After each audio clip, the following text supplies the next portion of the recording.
Por que o Lula quer um novo mandato?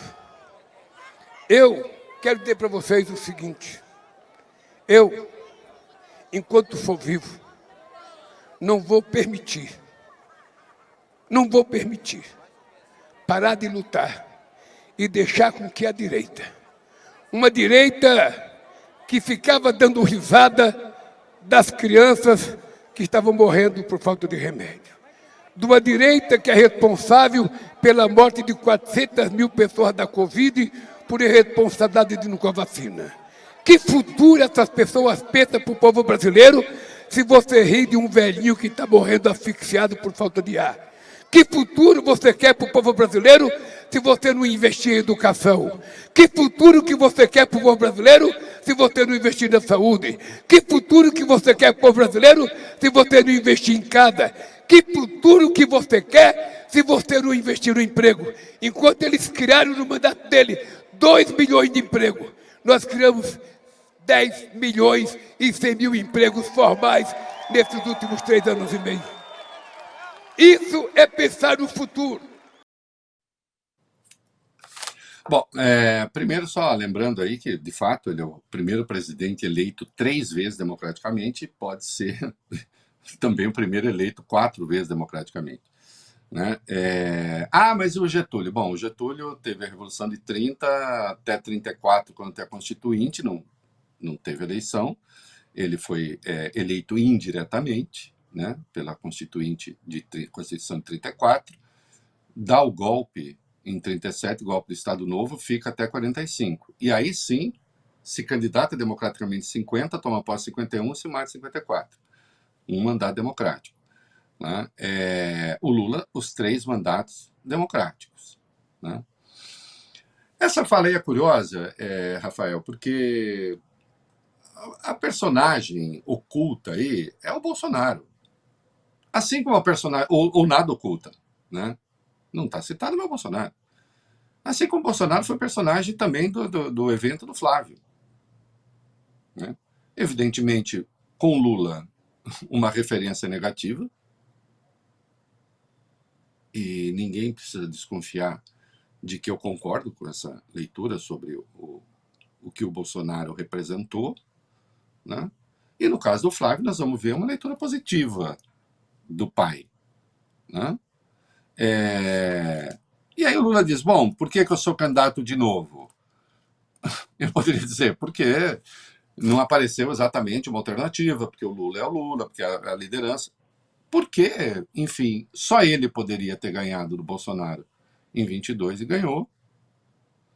Agora talvez outros pudessem ganhar no PT, mas enquanto o Lula estiver aí, será o Lula a referência.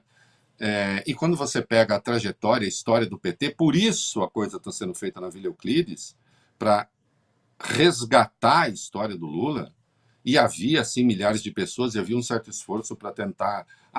que público tinha? A organização falou em 40 mil, o fato é que no estádio Vila Euclides cabe 16 mil pessoas, as arquibancadas estavam lotadas, uma clareira ou outra, mas coisa pequena, e todo o campo estava lotado também, né? O gramado lotado. Então, assim, não sei se é 40 mil, mas que tinha muita gente ali, né? Muito mais que em Copacabana, tinha. Né? E, portanto, foi um evento, sim, muito bem sucedido, que recupera lá o Lula das jornadas do começo dos 80, de criação do PT, do fim da década de 70, do sindicalismo do ABC, que ajudou a fragilizar e a derrubar a ditadura e criou o primeiro partido realmente de base operária do Brasil. Isso não é fantasia. Os partidos comunistas eram partidos de quadros intelectuais, havia quadros trabalhadores, sem dúvida, mas era uma expressão muito limitada, todo mundo conhece essa história. O primeiro partido de massa no Brasil, de massa operária, foi o Partido dos Trabalhadores. Né? E o Lula tem uma história, e o PT tem uma história de diminuição da desigualdade e da pobreza extrema, para as quais, olha, as elites brasileiras deveriam se ajoelhar, porque isso evitou a explosão social no Brasil. e implementou programas de integração de renda que não vão sair, vão ficar aí. Ah, mas também, olha só, pois é, a direita poderia ter criado antes, né? E depois governou no intervalo em que o Lula estava preso. E o quê? Né? Então, é justo que ele faça essa abordagem, né? Vamos seguir. Teve outro trecho do discurso aí, Reinaldo, que ele falou das terras raras e o Lula defendeu que o Brasil passe a realizar internamente as etapas de transformação e industrialização desses recursos. Vamos ouvir também o que disse o presidente. Pois bem, mas pensar em futuro é pensar como é que a gente vai explorar a riqueza que hoje é chamada de terras raras e minerais críticos, que é o que está fazendo a disputa entre China e Estados Unidos. A gente não tem opção pela China, nem opção pelos Estados Unidos. O que nós queremos é colocar nossas meninas e os nossos meninos para estudarem como é que a gente vai explorar esse minério, como é que a gente vai transformá-lo, como é que a gente vai produzir os celulares, os chips, as baterias elétricas, tudo que for produzido pelos minerais críticos e terras raras. A gente não quer exportar o mineral bruto para depois comprar as coisas prontas dele. Nós queremos extrair aqui, transformar aqui, industrializar aqui, produzir aqui, gerar emprego aqui e gerar riqueza. Porque eu não quero nem com os Estados Unidos, nem com a Rússia, nem com a China, nem com a França, nem com a Inglaterra, ninguém vai explorar os nossos minerais críticos. Nós é que vamos explorar em benefício do povo brasileiro.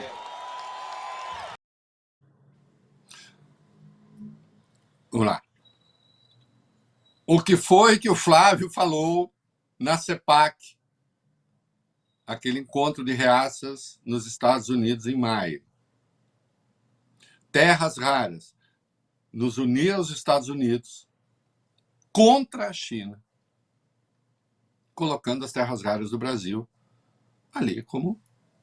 E depois o próprio Eduardo repetiu isso em entrevista. É a chamada negociação de joelhos. A negociação sobre 4 apoios. Ah, mas o Lula fica cedendo à China. Está dizendo, não estou cedendo à China. Eu quero que se explore a coisa aqui. Tá certo. A lei que está para ser aprovada no Senado, que já foi aprovada na Câmara, para as terras raras, é uma boa lei. É uma boa lei. Que se abre aos investimentos externos, né? Uma lei que o governo negociou, que se abre aos investimentos externos, porém sem o Brasil virar um novo fornecedor de pau-brasil. Entende? Um mero fornecedor desse tipo de commodity. É uma nova fronteira do desenvolvimento. A proposta do Lula é uma boa proposta, do governo é uma boa proposta. A proposta do Flávio, em havendo uma, é ruim. O que a gente sabe é uma proposta de subordinação. Bom, não é assim porque eu quero. Eu, por mim, o Flávio não teria mandado aquela porcaria daquele documento. Não teria mandado aquela porcaria da carta pro Marco Rubio. Não teria feito aquele discurso na CEPAC. Eu gostaria que ele não tivesse feito. Eu gostaria, inclusive, que ele representasse uma alternativa de centro-direita democrática para ter debate. Só que ele não é um centro-direita democrático. Mas não é assim. São coisas que eles falam, não sou eu que falo. A democracia não é tão elástica que abarque a ameaça de intervenção ao Supremo ou que abra o território brasileiro para intervenção militar estrangeira em nome do combate ao crime.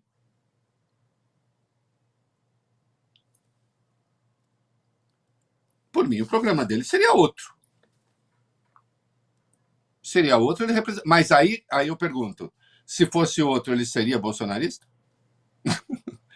Se Se o programa dessa direita fosse outro, ele nem seria o candidato. Ele só é o candidato porque se inventou aí uma aristocracia familiar, né, meu filho? Ou não? Vamos com mais um pouco de Lula. Pois é, vamos de novo aí, porque durante o ato ele também condicionou a criação do Ministério da Segurança Pública à aprovação da PEC da Segurança Pública, que atualmente está no Senado. O Lula também destacou a importância da asfixia financeira das facções. Vamos ouvir também esse trecho.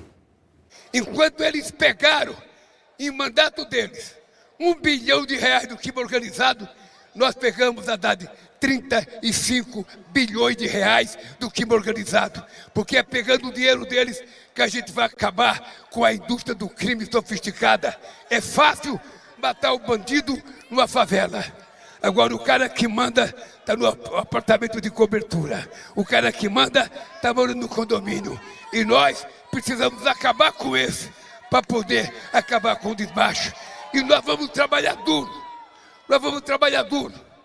Se for aprovada a PEC da Segurança Pública, que o Alcolumbre mandou para a comissão ontem, se for aprovada a PEC da Segurança Pública, eu vou criar o Ministério da Segurança Pública para dividir responsabilidade com estados e municípios. Bom, vamos ao que é fato. Nunca houve uma Polícia Federal que tivesse sequestrado tal volume, contribuído para, né, a indisponibilidade de tal volume de bens do crime organizado. Porque eu acho engraçado isso, né? E infelizmente, setores da imprensa ajudam a criar a farsa de que o Lula não deu bola para a segurança pública, e aí olha o que aconteceu. Quem deu bola para a segurança pública? O Jair Bolsonaro? Vamos comparar?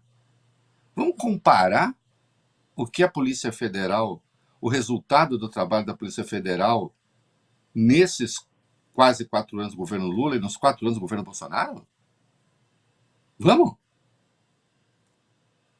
Desde número de pessoas presas a dinheiro indisponível, vamos fazer a comparação. Vamos ver quem realmente atacou o crime organizado. Mas aí veio essa pataquada de terrorismo, não sei o quê, que o Flávio vem com essa história, né? E aí fica assim, o Lula deu bola tardiamente a essa questão, né? Acho que houve um erro, sim. O Lula tinha falado em criar o Ministério da Segurança Pública e não criou, deveria ter criado.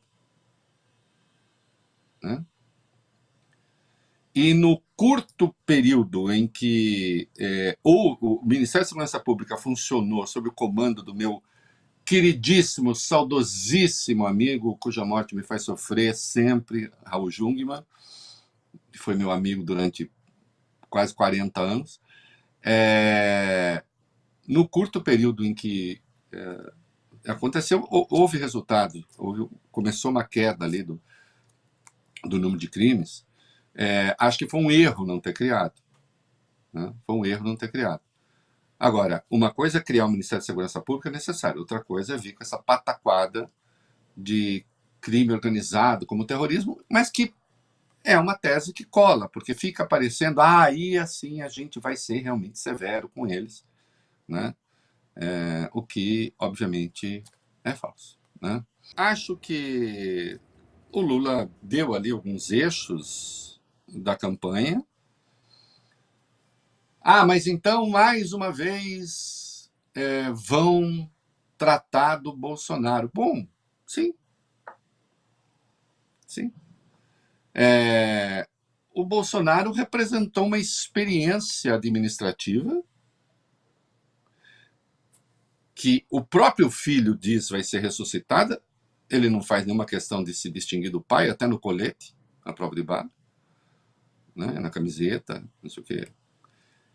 Ele representa, uma experiência civilizatória que também está em repetição, vem aí para ser revivida, e, portanto, o Lula tem algumas contradições a fazer.